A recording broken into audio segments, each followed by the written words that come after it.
Hey guys, just here at the Firewood yard again.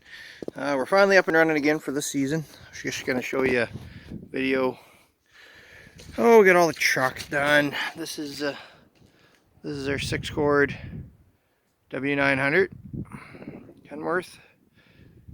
She's all ready to haul some firewood again for the year. And this is our Multi-Tech 30-foot conveyor. And we finally got our cleaner working. I must say it works pretty good. She's homemade, but it's a pretty cool rig. It's a disc cleaner. Here's a video of it.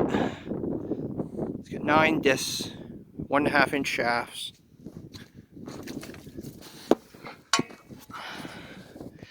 "81 discs that spin, and the wood floats across it, and all your dirt and sawdust and debris falls down through it.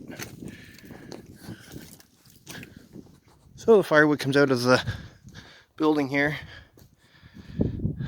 up a 30-foot conveyor, across the cleaner, up another 30-foot elevator, and into the truck. And this conveyor here is adjustable. This one is here as well, but we don't adjust it.